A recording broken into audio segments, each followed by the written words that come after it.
Hey kids, this is Aaron from the podcast That Wouldn't Die, and Kevin and I use Zencastr. You think you're better than us, that you're using something else? You're wrong. Zencastr's the place to be. Who are you to deny it? It's now super easy to record a podcast with Zencastr. Log in using your browser and start recording a high-quality podcast right away. Record studio-quality sound and up to 4K video with your guests. Go to zencastr.com/pricing and use our code DIEHARD and you'll get 30% off your first month of any Zencastr paid plan. We want you to have the same experiences we do for all our podcasting and content needs. It's time for you to share your story. Only a fool will give up a chance for a 30% discount.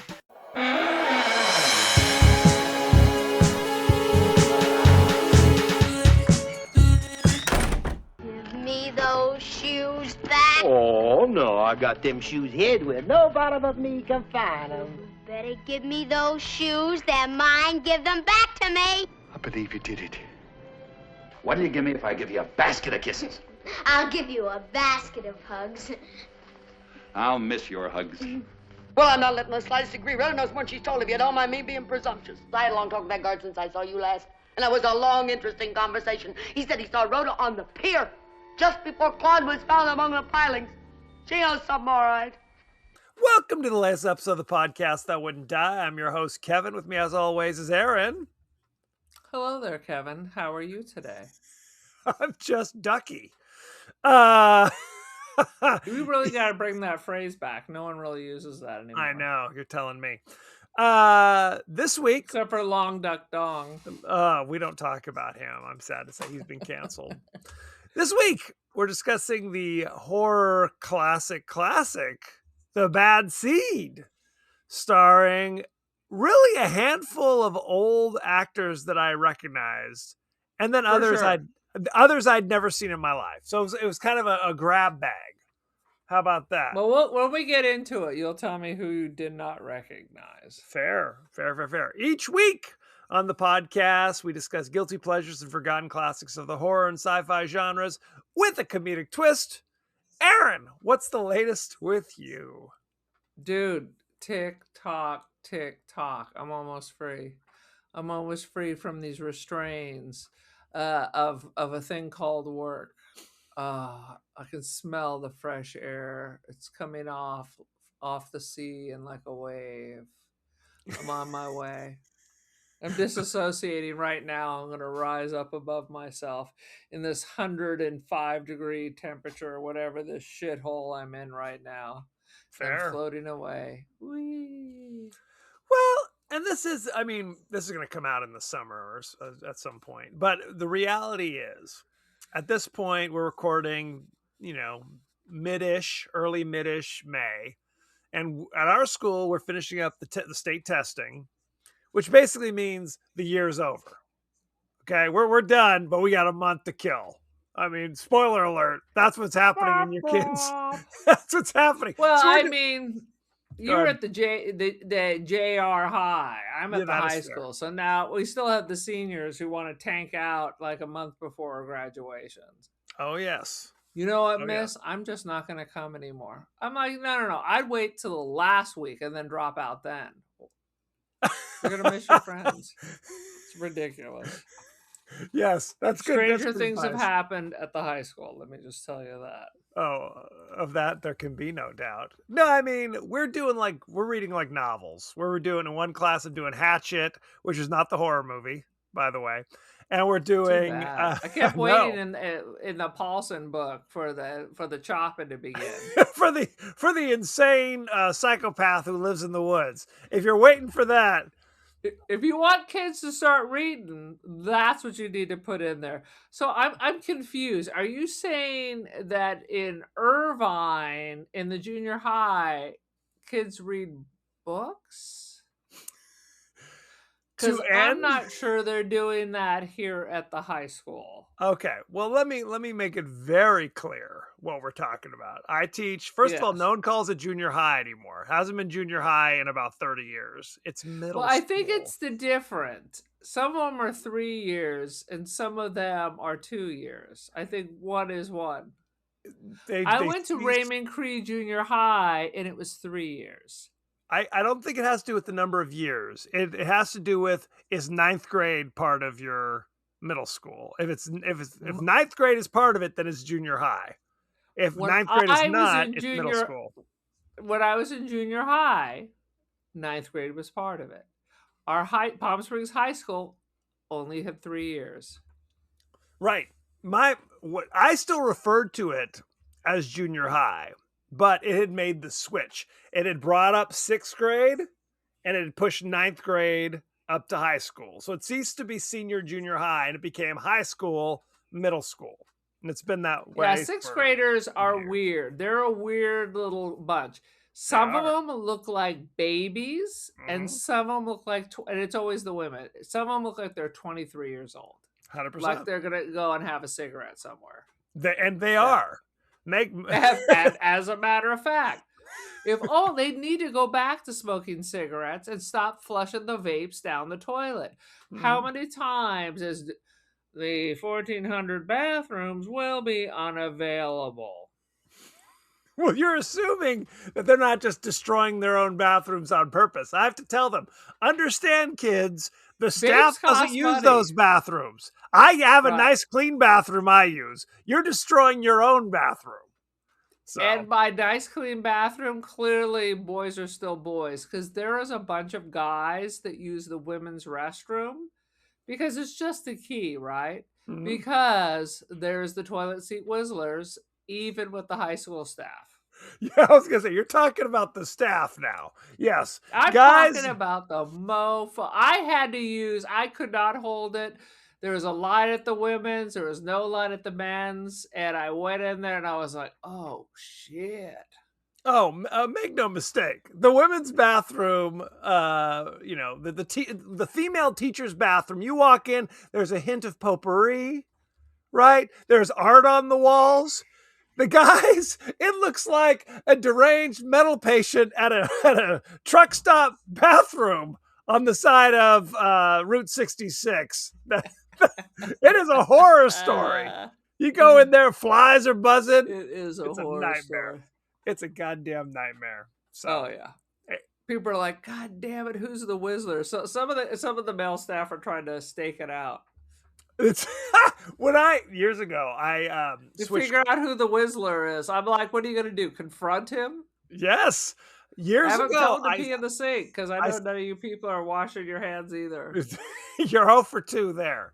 I moved to a new classroom, and there was a different lounge with a separate bathroom. And after I moved, I was confronted by a female teacher. She's they thought you were the Whistler? No, I literally, it was day one, and they were just like, hey, you're a dude, keep that goddamn bathroom clean.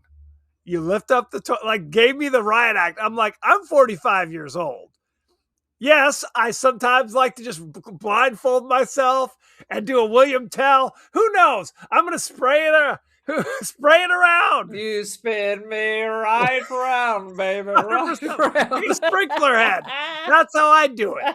Okay? I like the challenge. Okay, sue me. I'm a natural competitor. Anyway, that being said, I understand exactly what you're talking about. Now, on that cheery note, why don't you use your 30-second synopsis of The Bad Seed? The Bad Seed is delightful. Growing up, we used to watch it all the time, and our sisters and I, we used to call it The Bad Bean. Why? Just to be funny. Fair. Bean. That's so it. We see bad children at the supermarket. We're like, bad bean. 100%. So 30-second story. A little girl. Now, let me say it this way. Please. Little girl, weird parents, weird neighbors. It's killing a bunch of folks. And mom figures it out and decides they're both going down. And that didn't quite work out, so God had to step in. But what occurred to me, because I have seen this so many times, I wrote Fair. 3 sentences because I practically have this thing memorized. What would you give me for, is it a basket full of hugs or a basket full of, now I can't even remember the line because I'm on the spot. Basket full of kisses Basket full of for a basket full of hugs. Yeah. Yes. It's a whole thing. Awful. Say that to mom next time you see her. But It's gonna really, look of terror. this is what I was thinking about. Rhoda, Yep. our psychopathic little girl, 8-year-old. versus Damien. Who's more suspicious? This is a good question. Honestly, I don't think anything Damien did was premeditated. Versus Rhoda is just a manipulative little psychopath. This is a good question. Damien in the first movie is younger, right? I mean, he might be 5 or something. The only thing that you think he did is mom is up on the banister holding a fish bowl, doing some shit, and he whacks her chair with the big wheel and sends her hurtling over to fall. She didn't fall to her Which death. could have totally been an accident. It could have totally been an accident. And I remember watching the Seinfeld. They're like, what do you think about that Damien kid, Kramer? He's like, he's just a rambunctious lad. He is the Antichrist. So I'm not giving He is too the much credit. Antichrist. Right. But I mean, he wasn't like, I'm going to ride my bike over there and knock mama off. 90% of the stuff that went on because he was there, not because he willed it to happen. No, I mean that's true. There's a lot of deaths that just occur just because there's some devil shit going on. He wasn't causing it, but you're right about that. Rhoda, every death, Rhoda has her devilish hands. 100%. Yeah, it was, 100%. and it's all exactly. She has like no real impulse control. I see it, I want it, and I'm gonna get it the best way I know how. Where you ain't gonna complain and you ain't coming back to get it. 100%. 100%. I definitely remember The Bad Seed being in the rotation when I was a kid. And I feel like I always watched it when it was on. 100%. I mean, really, she looks like fucking Nellie Olson. She does. It's those blonde. They call them pigtails, but they're not pigtails. They're braids. Pigtails are different. Yeah. Pigtails are like Gidget. I don't even know. They're like literally look like pigtails. Where do you see my Gidget? These are deep pulls, by the way. Nellie Olson and Gidget. Dude, Gidget, I think, was like before I was born. At least Little House on the Prairie is a beloved classic for the ages. Fair. So I think I saw this again maybe 15 or 20 years ago. And I have to say, it's a goddamn delight. It is a delight. Dude. For real. There's so many things wrong. And I mean, not wrong with the movie. No. I mean, what are you going to change? You're not going to change a goddamn thing. But all the characters, how about that mom? She's like not even an adult. She is like a child mom. She is so neurotic and nervous. She's like an infant herself. Well, there's a lot going on. Everything seems, I mean, we can jump into this, but we've established, we've all seen this a number of times, but you've seen it far more than I have. I kind of came into this. I knew basically what it was about, obviously. I think it's on once a year, and I like on Turner Classics or something. And I'll if I see it, I just sit down with my cup of coffee, let the goodness of Rhoda pass right over me. Well, and for me, watching it kind of has the veneer of like you're watching an episode of like I Love Lucy or Leave It to Beaver. Right? It's got that kind of quality. It's black and white. Well, no, not just that. And it's in the 50s. It starts off with that, so that when little Rhoda's villainy is revealed, it's doubly shocking. Even when you know it's coming, you're like, oh shit, this is like watching Texas Chainsaw Massacre where there's scary music and there's a creature and it seems like this is that idyllic 50s shit. And oh, by the way, your child is a psychopath. Like, pow. Oh yeah. It is. How? And now what are you going to do about it? And what you going to tell do? her to get rid of the evidence, apparently. That is, yes. And here's the thing I'm going to drift off for a second. I'm going to drift off. I don't know if you've ever seen, do you ever watch old movies like Joan Crawford or whatever? Not like you do. That's for sure. Go ahead. No one does it like me. Sunday, Mother's Day was, oh my God, I'm having a mini stroke. Anyway, it was a Joan Crawford movie, and she has this terrible, selfish daughter. She has like the good daughter, and she has this terrible, selfish daughter. Mommy Dearest. Who really... It's not Mommy Dearest. I'm so angry I can't think of it.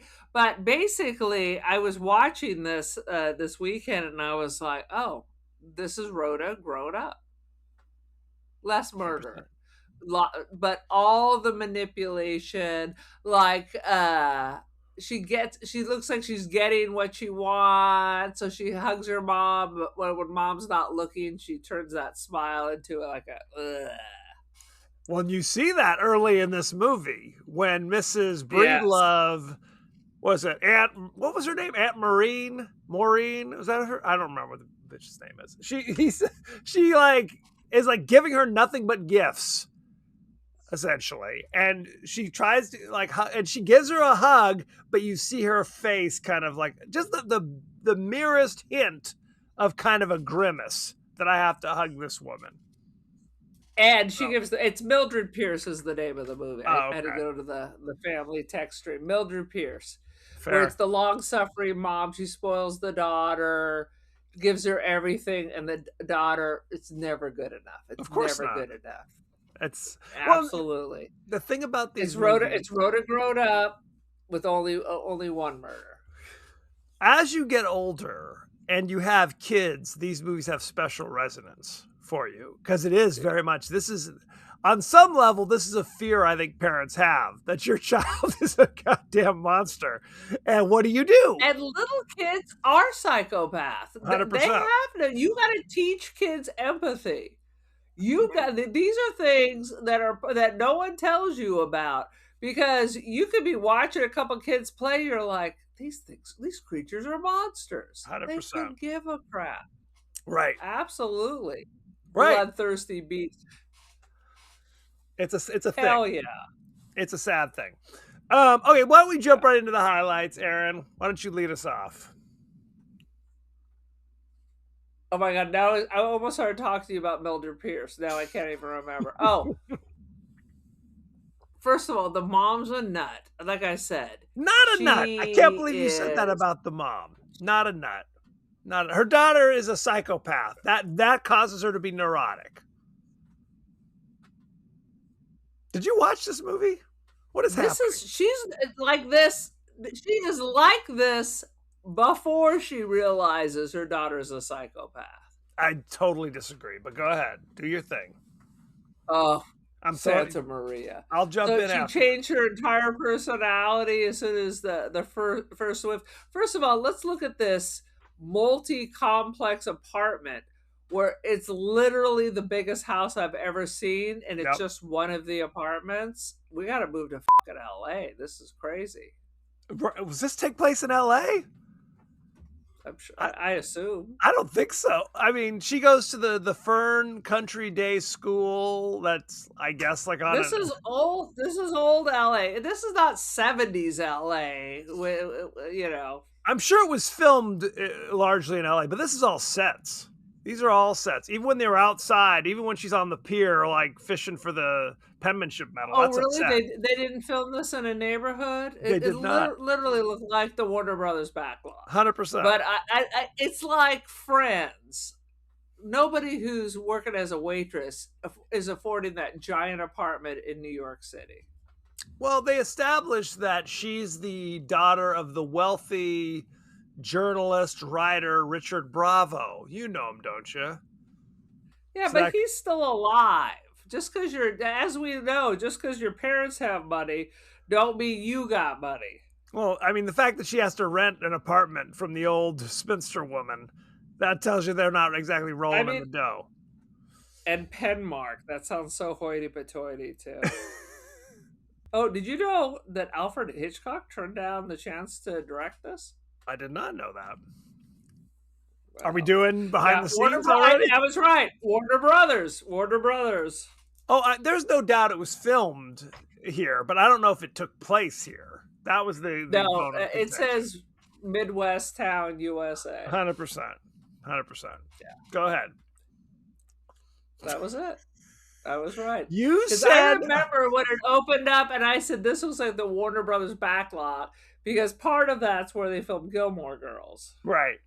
100%. No. Our bone of contention was that you thought the mom was totally neurotic.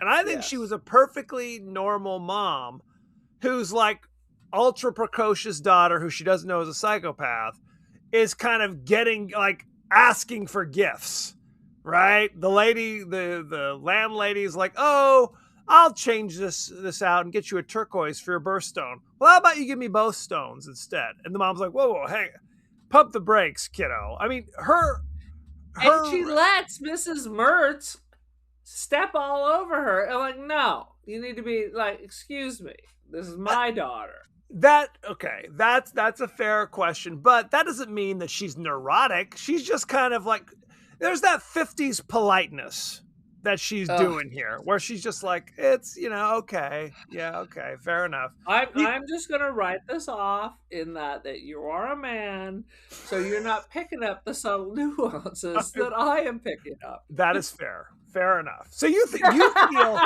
as the daughter of what's her name, Bessie Dunker. That's how the psychosis flowed out of her. That's Bessie Danker, because she was the. Oh no, I'm not saying no. Bessie Danker was like a Black Widow killer. No, Like a serial I'm killer. just saying her behavior is not like an adult woman. You are married to someone in the military. Mhm. Of the women I've met who are married to military people that have to leave for periods of time, Mhm. they're pretty handling their shit. You know what I mean? Because they're the ones running the ship. This isn't like some private, or this is He's a someone colonel with in the Air some rank. Force. This is an officer. So for the most part, these women run a tight ship. No, I don't dispute that. She's ding dong daddy-o. They've got to be fully self-sufficient because their husband is out of the picture. Much like the husband from Don't Knock Twice, the husbands like wave and then bounce for the length and breadth of the film. But where the shit goes down, and Rhoda kind of gives us a flash, is she does not get the coveted penmanship medal. Claude Daigle, some other kid in the class got the goddamn. I think this is so interesting to me because it's like, not worried about your times tables, not worried about your phonics. How's your penmanship? That's what we care about at the Fern Country Day School. Dude, we need to care about that now because nobody can write worth shit.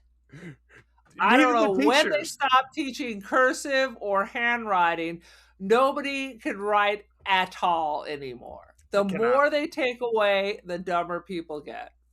So she already, like, from jump is like, I should have won it. God, like she flashes this kind of animalistic rage at the fact that she came in presumably second in the penmanship contest and therefore did not get the fucking medal.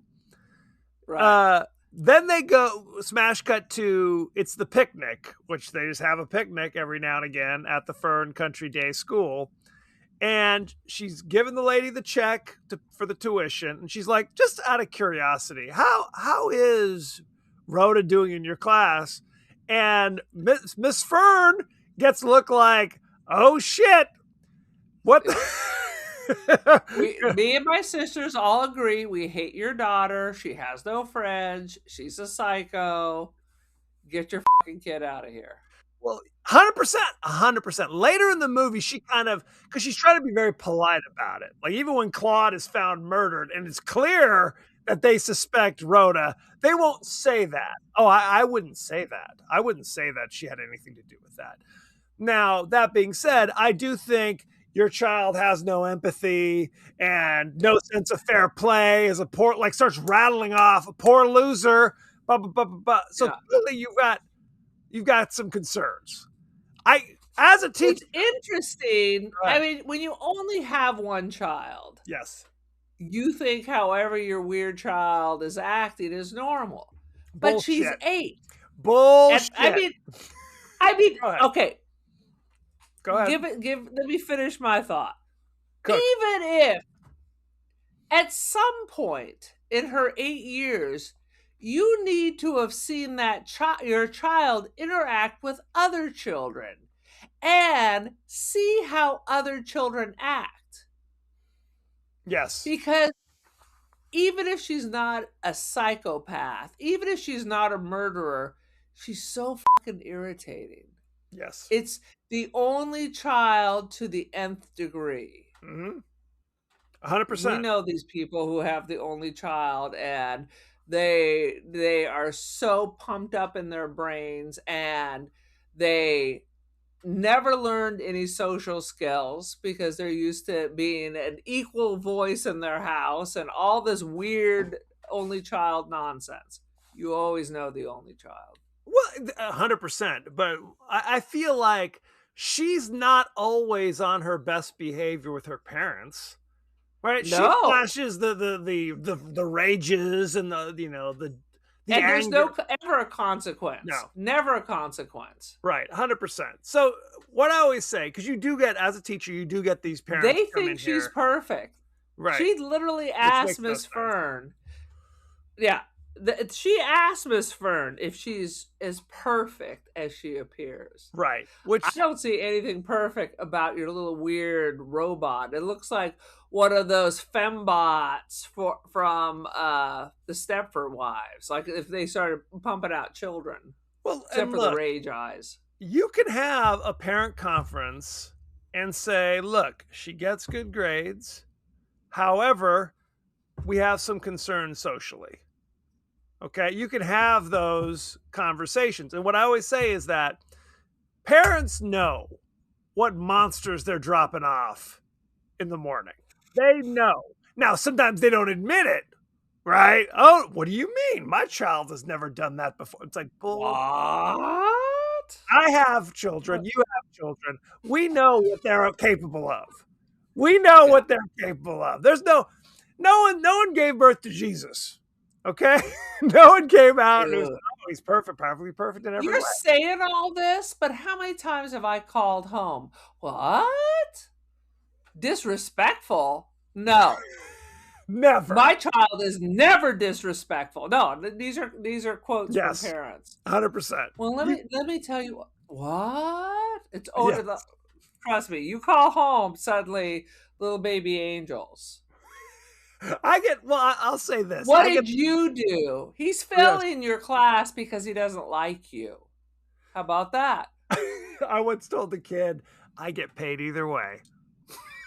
Oh, we say that all the time. We say that all the time. And you think you're hurting me I know by you not think trying. you're hurting me Yes, by again. closing your Chromebook, but see, I already went to high school and college, so you If I not wanted- passing your class will not affect my paycheck in any way. While you're failing, I'm dancing. Okay? I'm thinking of the vacation that I'm going to be taking on the money I've earned, yelling at you to open your Chromebook. This all needs to be edited out. I can't go on and on. If I wanted to laugh, I'd look at your grades is a common refrain in my class. They love it. They do not love it. Anywho, point being is that literally from the moment she says, hey, how's my kid doing? Is she making friends? Is she popular? And Miss Fern is like, oh, sweet Jesus. I can't even continue this conversation. I got to go. That's a There's sign. no diplomatic way of saying, yeah. Because when you're dealing, this is what I was thinking. Please. When you're dealing with this kind of a community private school, you say the wrong thing, the parents all talk, suddenly nobody's going to your school. So you have to be this is not public school. No, that's true. But you can also kind of clearly pick and choose the students that you want. You know, so later in the movie, Miss Fern's like, actually, now that you mention it, we do not want your child to attend our school next year. So go to public school. Want her bitch. walking down the street. We're walking down. 100%. If you could arrange that, yeah. 150%. 150%. There were scenes as a parent from this that were like really moving. Like whenever the drunk woman, poor old Claude Daigle's mom, comes to confront Rhoda's mom, it's like I almost started to cry. I'm like, oh my god, it was the saddest Their lives story. are destroyed, and Rhoda and she tries to talk to her doll. Their lives are destroyed. Well, why doesn't they just go to the orphanage and get another baby? Right. Rhoda Wicked. could give a shit. Truly, like literally, they're like, "Oh shit, a kid just drowned at the picnic." She goes and Rhoda gets the bus ride home or whatever. Rhoda could not even pretend to give a shit that her classmate is dead. Oh, are you upset? Or that she killed the classmate. 100%. Because they were talking about, it's like literally she was chasing around poor little Claude Daigle, who we never see him on screen. But just the idea of this, and maybe that's more powerful. The image of this little kid. Frankly, let's sue this school. Where were the Fern sisters? Yeah. How about this? If there's an old, dilapidated, broken down pier, why don't we, I don't know, put up a barrier so the kids aren't playing on it? Even if it's perfectly... How about this? We literally saw that the pier was right by the picnic tables. Right next to it. 100%. Yeah. So if Rhoda is chasing people, how many kids at the Fern Day School? 700, 800 kids? Give me a break. It's 1,000 children. It's 1,000 if it's a single 10 one. feet from the picnic table, and no one saw her taking off her shoes and whacking that kid until he fell in the water and drowned. The pier was 6 feet long. The pier was 6 feet long. Okay? Yes. If you can't hear that kid screaming, what the are you doing? Did they just turn up the radio while they ate their hot dogs at the picnic? That Claude Daigle with his crying is really making my stomach sour. Claude screams. It's really kind of bumming me out. Can we crank up the tunes a little bit? I don't know what the problem is. No, they talk again, Rhoda. Again, this time put some stank on it. Yeah. They talked about she kept trying to snatch the medal from him, chasing him around until he cried. That alone was a heartbreaking moment. And with the parents, she established that she was a hairdresser, and her husband married, like they both married later in life because they're hideous freaks, evidently. And so therefore they cannot have any more children. This was their one chance. Little shining special baby. Yep. Little shining special baby Claude, who drowned down with the crabs, essentially, courtesy of Rhoda, pulling a whammy. Absolutely. They should have had to take Rhoda in exchange. Sitting there watching this movie, because the mom eventually, the signs are staring her in the fucking face. She eventually realizes what's happening, and she shakes Rhoda. And she's just like, tell me what happened. Because every time she'd ask Rhoda would do that shit. Oh, I have the prettiest mommy in the world. How about a basket full of hugs and a basket full of kids? And it was like Eddie Haskell, for another dated reference. It was that kind of thing. Oh, yeah. Just a total suck up. And you could tell. She's so manipulative that you can tell that has worked 1,000 times before. 100%. Distract. Cute little blonde girl. They don't want to believe this kid could have done anything. So they're just letting shit slide, letting it slide on the daily. But when she describes how she murders Claude, it's an 8-year-old killing another 8-year-old, he wouldn't give me the medal. It was his fault because he ran onto the pier to hide from her, went to the boathouse because she was like after him. She's hitting him with her fucking tap shoes. It like literally leaves a mark on him. Then he falls over like she oh God. He agrees to give her the medal after getting whacked a few too many times. And then she whacks him some more because he won't stop crying. Falls in the water. He's trying to climb up and she's hitting his hand. Whacks him again. God.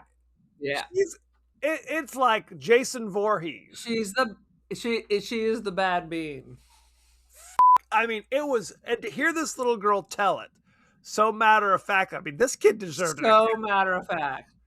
Jesus. Dude, she really did. She was the queen of the psychopaths. They should have given her an Academy Award. 100%. And then it's like, remember God that Daigle. God Daigle. Well, what's funny is, I mean, the little girl, she's a cute little girl, but she also had kind of severe features a little bit on her face that kind of like led it to like, I'm evil too.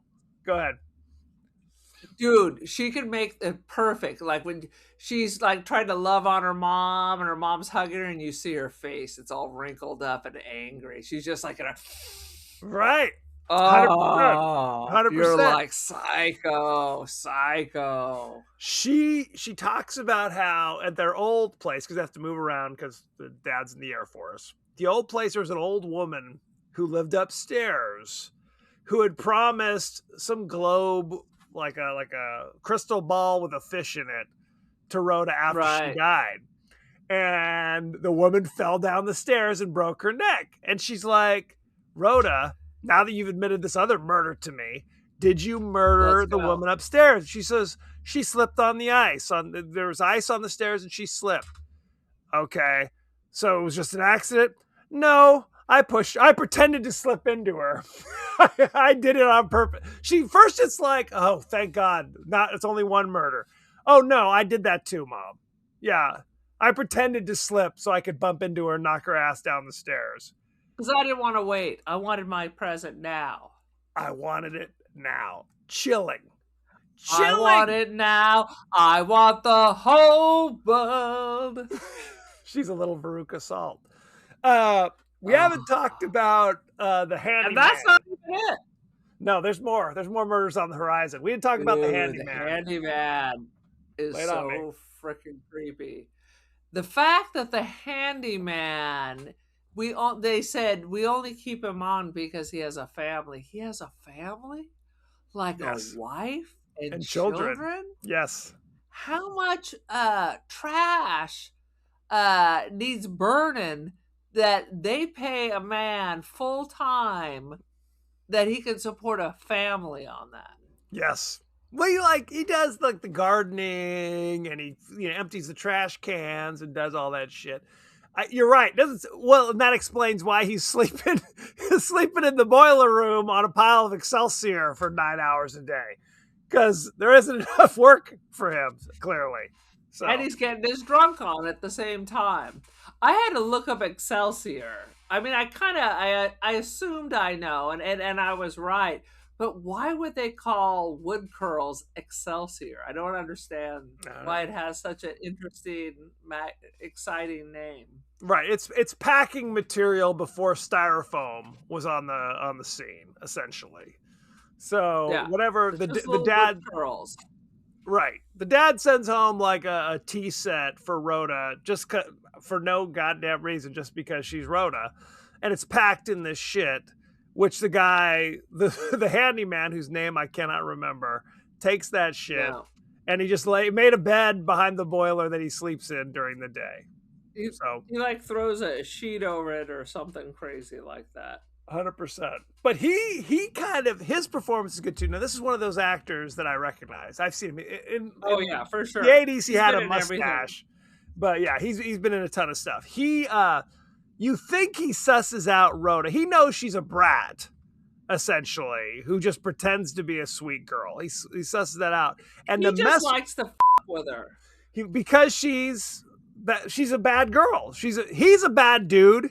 He even says, yeah, I could tell you're smart and mean because I'm smart and mean.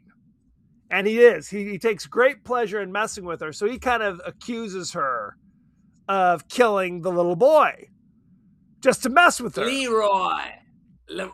Leroy. Leroy. That's I worked with a Leroy. I was like, Leroy. He's like, it's Leroy. I'm like, sure it is. Shut up. Right. He's messing with her, and he says, oh, you had an old stick and you beat that kid with the stick, but you can't get blood off the stick, and police have stick bloodhounds, and they can, no matter how much you clean that stick, some bullshit. But he says that to her, and she perks up like, what? They have those? What do you mean? I mean, that should have been the clue to him, because he was like, I was just saying that to mess with you. But later, she admits to him that it was the tap, because he kind of susses out, like, probably wasn't the stick. It was your old tap shoes, wasn't it? So he accidentally. That crazy mom has her wrap up and burn the shoes. She's getting rid of the evidence. That's the question. When the mom susses it out, you think she's going to be like, I'm calling the cops. I'm calling Miss Fern. I'm calling Miss Daigle. I'm calling I'm calling somebody. I'm calling the psychologist. The ghost of Claude Daigle. There are psychologists in and out of this building all day long. I thought there was going to be like, let's get a session going. Criminologists, psychologists, exactly. 100%. No one's going to believe it because only the mom apparently is smart enough to see all this bullshit. So you're right. Because she catches the little girl trying to throw those shoes down the furnace chute to burn them up, to get rid of the evidence. And that was kind of the last piece that kind of solved it. And at the end, she goes, you know what, Rhoda? Throw that shit down in the furnace. Throw it. I can't imagine. Is that what you do? Your child is killed multiple times and not even go to your room without your supper. Not a paddle on the fanny, nothing. It's just, okay. Do you think at that point she'd already made her decision of what she's going to do? I don't know. I mean, I think she's got this sweet little angel, and it's her only child.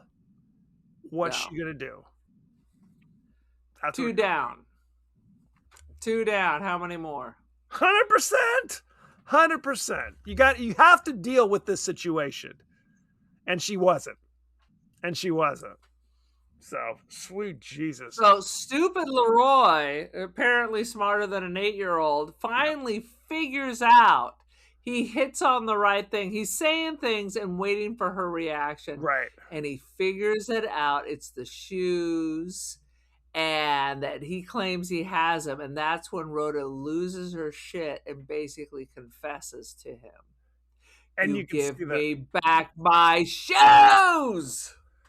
And you see the realization on his face that we're not just playing around anymore. Now I realize I'm looking at Chucky. I'm looking at a little goddamn murderer. And that's that was a powerful scene as well. Of course, he gets cooked. I don't think. Look, how about this? There's a little child murder on the loose. Don't go take your regular nap on the Excelsior by the boiler. Maybe go home for lunch that day. 150%. I'm going to go and have my whiskey in the basement and think on that a bit. Take a little nap. Well, and that was a good scene, too. When Rhoda's like, oh, I want to go get another popsicle from the ice cream man. And she grabs a handful of those matches. And the mom sees it and says, hey, I know you're going to do some murderous shit. Put those matches back. Okay, mommy. Puts them back. And then she leaves and she's got 3 more in her other hand. Bitch, you need to watch your child. Watch your child. She's a murderer. Your child Oswald is like a compulsive murderer. You should have a chain on that thing. 100%. Sweet Jesus. So he gets cooked. Ooh, But so now it takes the turn. But one of the most horrific and effective things. You don't see anything. No. It's just all the sounds. You can hear the muffled cries. Right. You see a bit of smoke. And Rhoda's in the next room just playing her music louder and faster. On the piano. Dude, shut up with that music.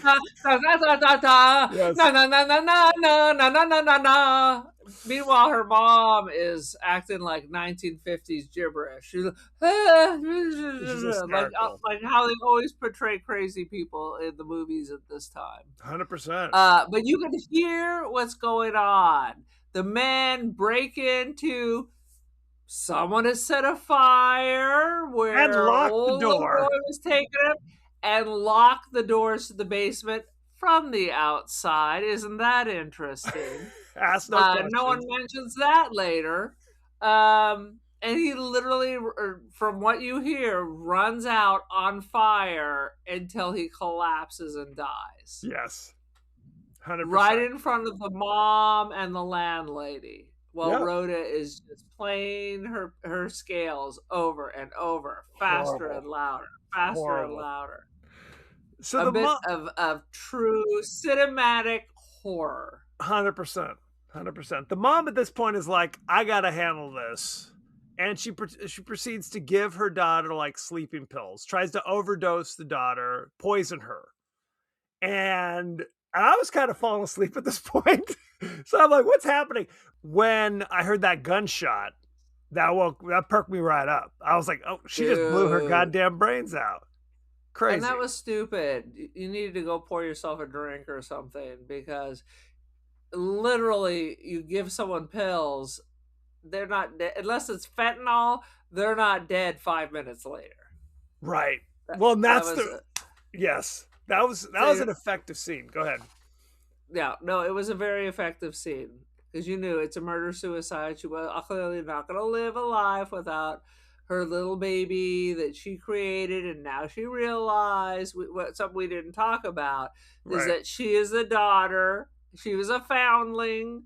That she was the daughter of a famous murderer. Her father was a reporter who found her and took her as his own. Because back in the old days, you can just grab a kid and now it's yours. There were no records, nothing like that. Yeah, it's a whole thing. Her mom was a serial killer, like a Black Widow, and clearly she's passed along that psychotic gene to crazy ass Rhoda. But that's right. They cut to the hospital. Husband's back in town. He's very upset, obviously. And the big twist, because it was like, oh, we don't know if your wife's gonna make it, if she's gonna come back. She shot herself. It's all big. We don't know what the story is. However, you still have your sweet daughter Rhoda. It's a good thing. And she's like, dude, hopscotch in the hall. Right. 100%. Because when the woman shot herself, that alerted the entire building, who came in and promptly pumped little Rhoda's stomach, and she's fine. 100% fine. Sweet Jesus. I have to say, I thought the husband was remarkably understanding when the wife comes out of the coma after trying to kill your only child and tried to commit suicide. And he's like, oh, I forgive you, darling. I could never hold anything against you. It's like, really? And I can tell you why. Because William Hopper is a terrible actor. For sure, he only has this job because of who his mother is. William Hopper's the worst. He's always Hedda Hopper. Yep. That explains it. Basically, he is shitty like this in all his movies. But I think it was the writing as well. You think that he'd be like... So the writing was amazing for everyone but him. Is that what you're trying to tell me? That's what I'm trying to say. The writing was amazing for everybody. Yes. But not William Hopper. You're mistaken. Now, I think movie today would have just ended with there's little Rhoda skipping in the hall. This movie, it was like Lord of the Rings. It had like 5 endings. It's like, now they're back at the house. It did. Rhoda's like, old Mrs. Breedlove upstairs. She says I can have her bird, which heretofore never seen nor mentioned bird, after she dies. And it's like, well, she's probably going to be offered nothing to Rhoda. Yes. And it's like, she'll probably be around for a while. Well, how long do these birds last? Well, not as long as people. And she's like, I'm going to have to throw that bitch out the window or something. I'm going to have to do something. Who's been nothing but nice to her, giving her gifts. She's literally killing the golden goose, essentially. And she has parents who will literally give her anything she wants. 100%.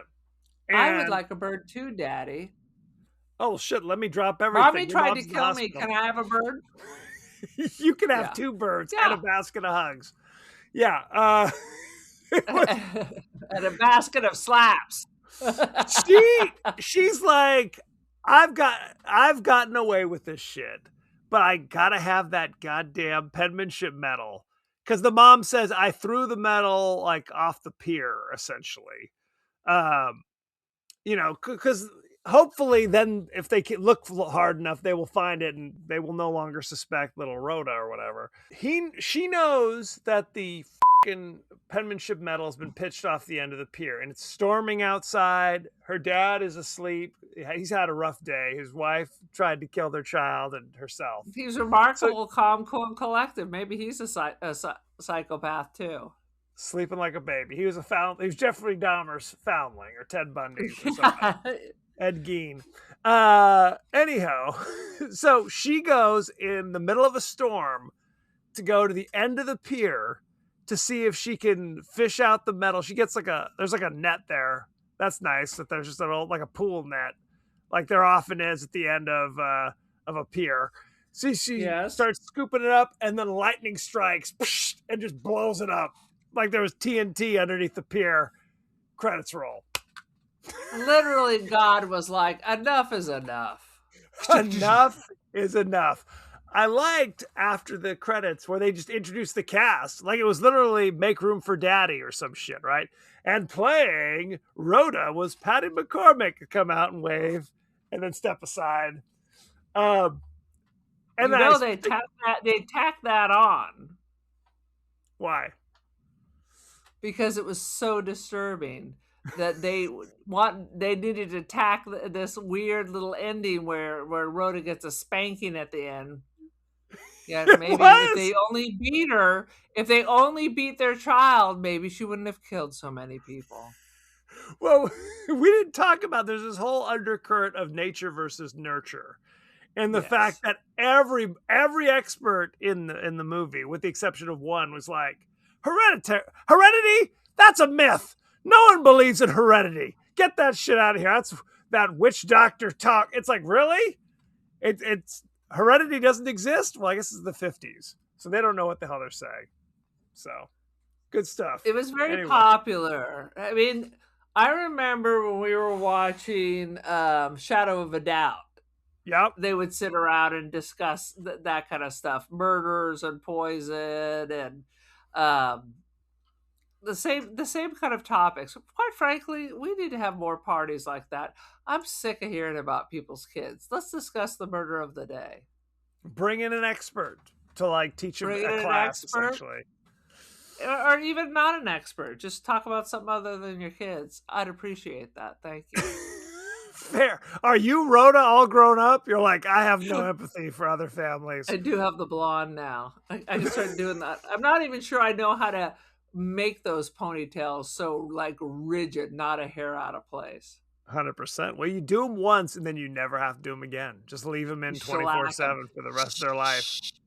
100%. Leroy, where's the spackle?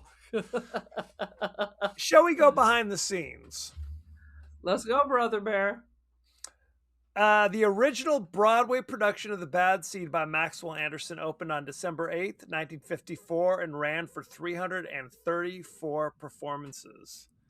And Nancy Kelly won the 1955 Tony Award for actress in a drama and recreated her part in the movie. It's basically the whole cast. Patty McCormick, Eileen Heckart, Evelyn Varden, Henry Jones, and Joan Croydon also recreated their stage roles. How about that? Amazing. We need to go see more live theater. Well, then they talked about how at one point they wanted Betty Davis to do this. It was going to be Rosalind Russell. No. And the director was like, no, he wanted it just to be the Broadway cast. And so that's what they did. No, I can't see Rosalind Russell or Betty Davis. I can't even imagine that. Fair. No, it was perfect. Well, and like Except you said, for William Hopper. Oh, you tell me William Hopper was on the Broadway? No. Well, maybe not. But this is the final film of Nancy Kelly. Despite earning an Oscar nomination for this film, she never made another theatrical movie, only focusing on TV projects. How about She's that? like, that. This was Patty McCormick Oscar nomination. Marked one of the first times a child actress was nominated for an Oscar. Prior to that, 150%. They were given like an honorary juvenile Oscar, like Mickey Rooney and Judy Garland got honorary juvenile Oscars. They changed it after that. Come on, you either get an Oscar or you don't get an Oscar. Either it's good enough or it's not good enough. There's no dog Oscars. Benji come home. None of that. Maybe there should be. You either got it or you don't got it. People don't understand how important Benji was in 70s cinema. Benji was goddamn everywhere. Anyway, Patty better than Sounder or Old Yeller. They didn't. Where the Redfern grows. Okay. The significance of those movies is the dogs died at the end. Okay, if they shot Benji at the end of Benji Come Home, there wouldn't have been a sequel. So there you have it. Benji go away. Up in that hole. Patty Duke, who interestingly took her first name due to Patty McCormick's success, would become the first young star to win an Oscar for The Miracle Worker in 1962. So that's interesting. She took her first name from Patty McCormick, who played Rhoda in this one. And Patty McCormick grew up to be a beautiful woman. And did a ton of shit. She was like in Dallas in the 80s. Yeah, she's still out there. I remember when I finally put that together, I was like, what? 100%. They talked about on TCM, the host Robert Osborne discussed this movie, and he had a lot of critiques of Mervyn LeRoy's direction of the film. He felt like he should have stepped in, and he felt Nancy Kelly particularly, and this is what you were talking about, was way too theatrical in her performance, not realistic enough. But no, she was bizarre. She was bizarre. Like she shouldn't be. She needed maybe that's why that old lady lives upstairs, because she needs to be checked on her.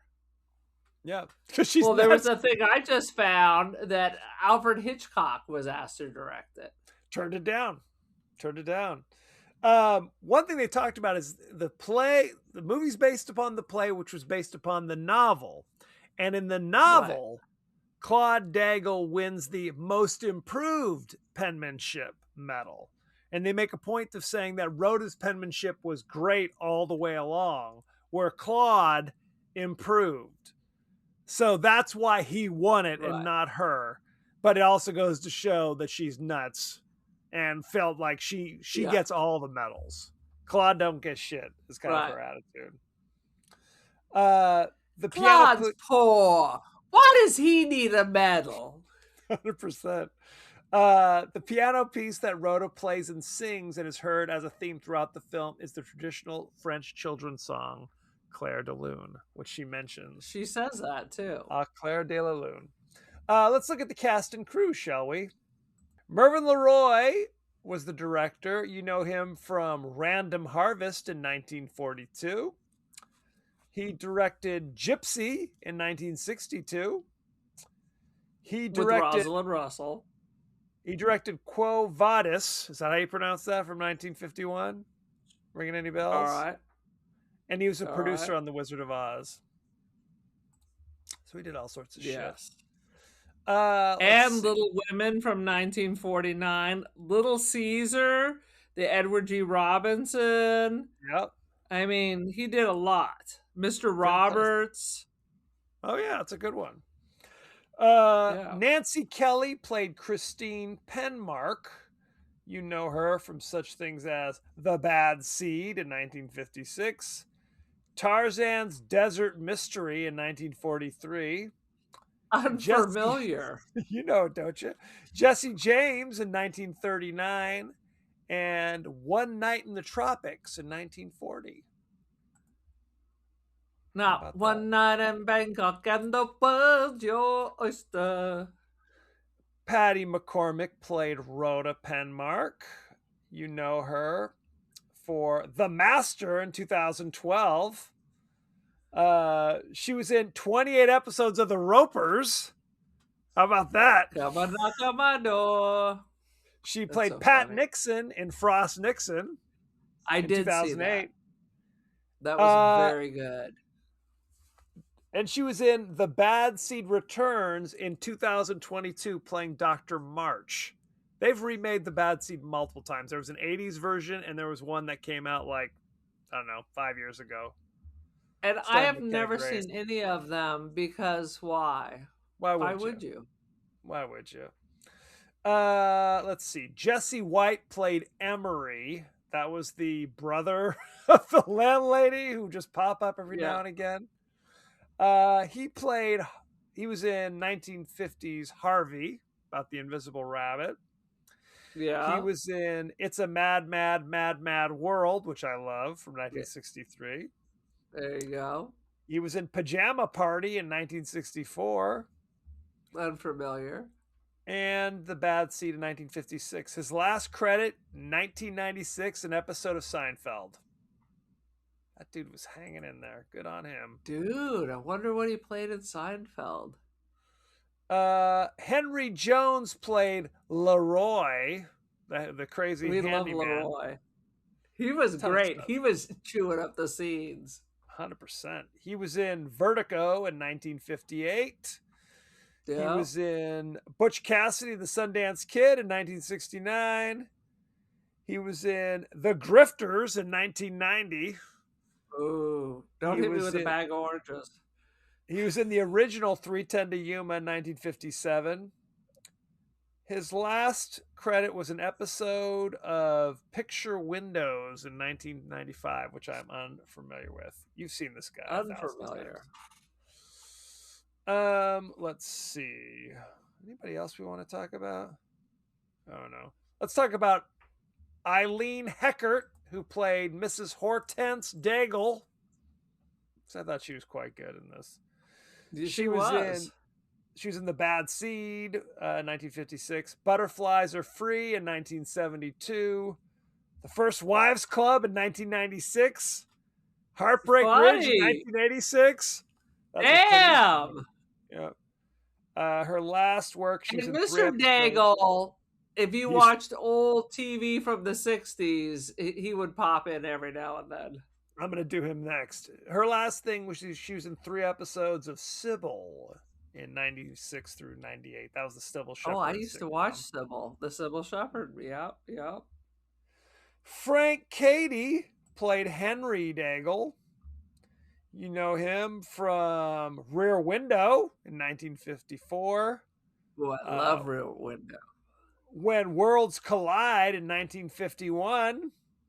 Ooh, some good science fiction.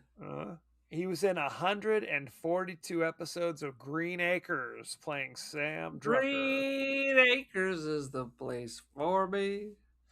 That's Far pretty cool. living.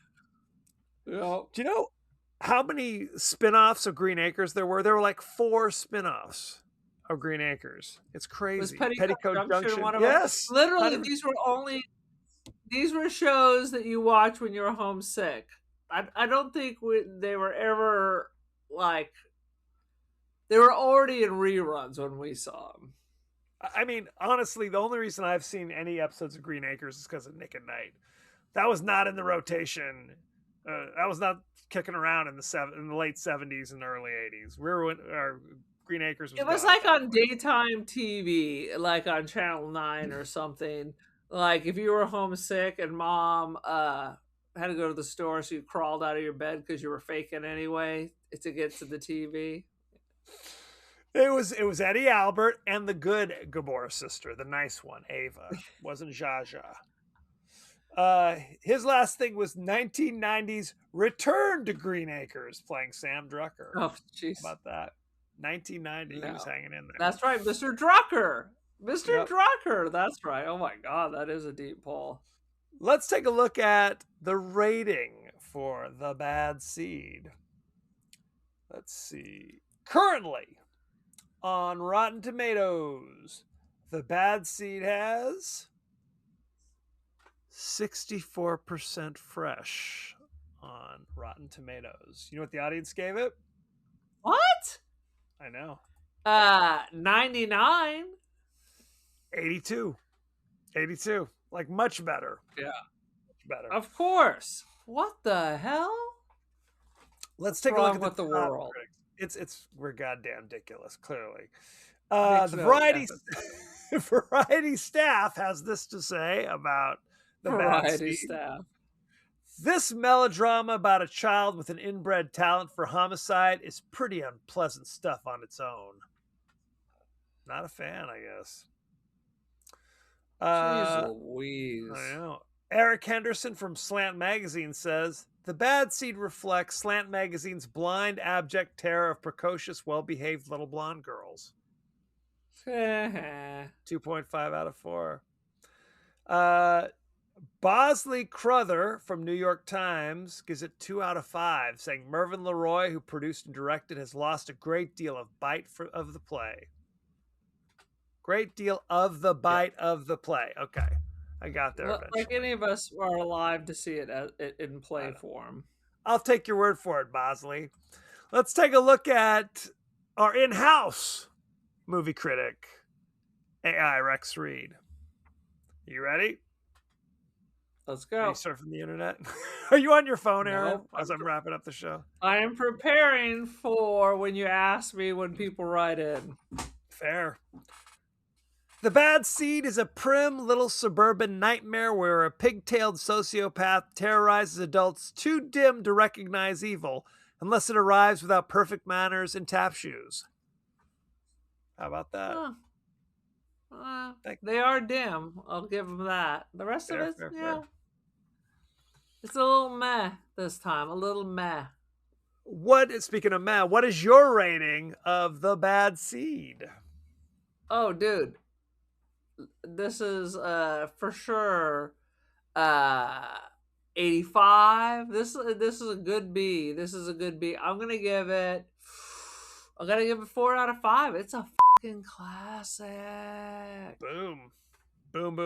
I don't Leroy's disagree. death alone. Come on. It was worth it. Crazy Patty McCormick. I mean, her acting is like turns on a switch. That's like amazing. We talked about Academy Award nominations. They were nominated. Yes. The mom and the daughter. So this is some. They didn't win, but nevertheless, I wouldn't have given it to the mom, but for sure the daughter.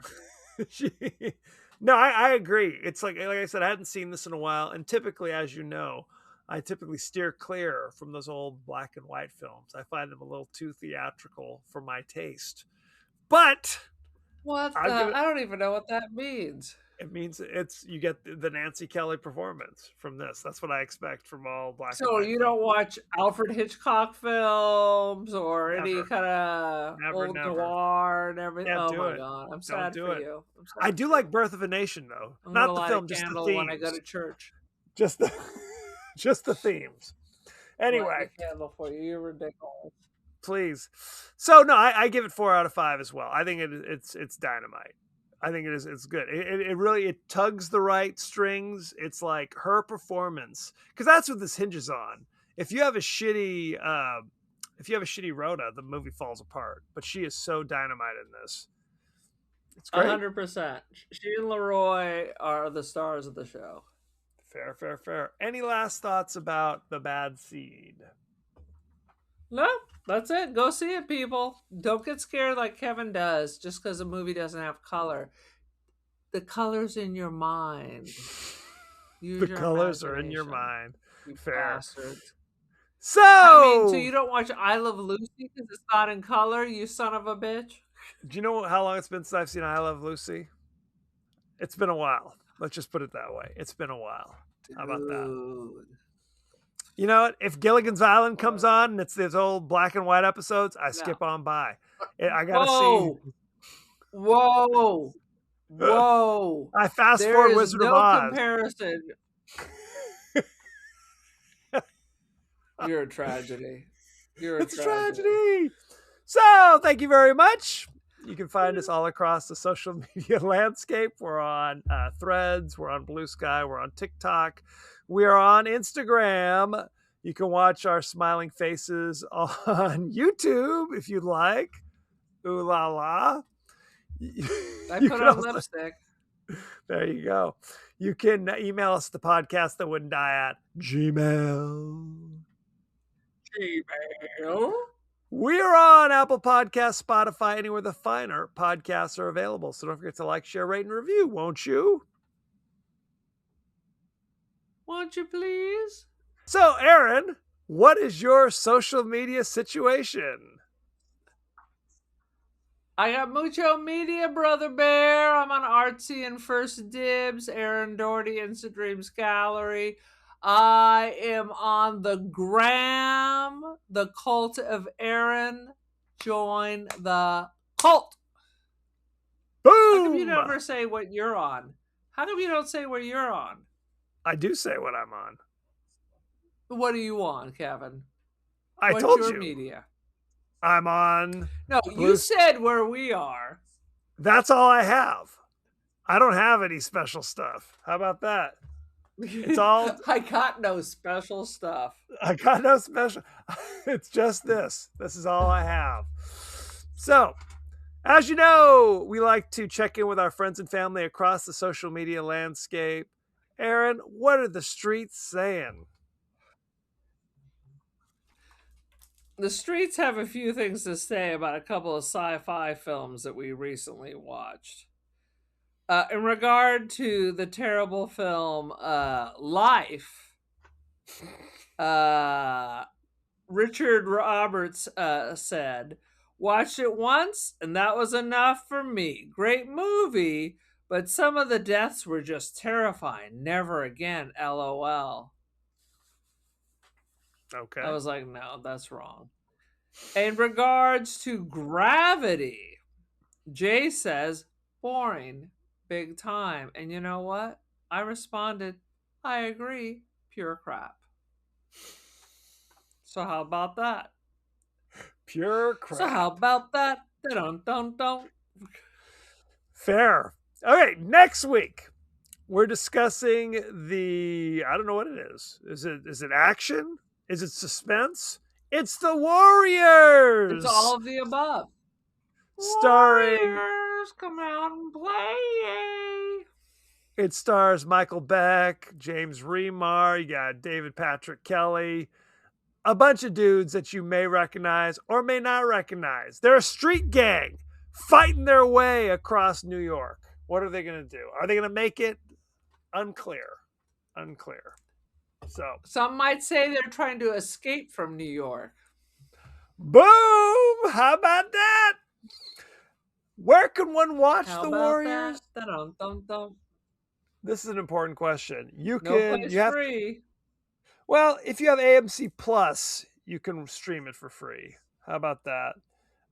If you've got YouTube TV, you can stream it for free. Otherwise, you're paying $3.99 on Prime, Apple TV, Fandango. You're going to pay one way or the other. It's a sad situation. So, Facts. Check it out. Check it out. Send in your favorite scenes, favorite quotes, comments, and questions, and we may talk about it on the show. So, thank you very much. and be well. I say be well.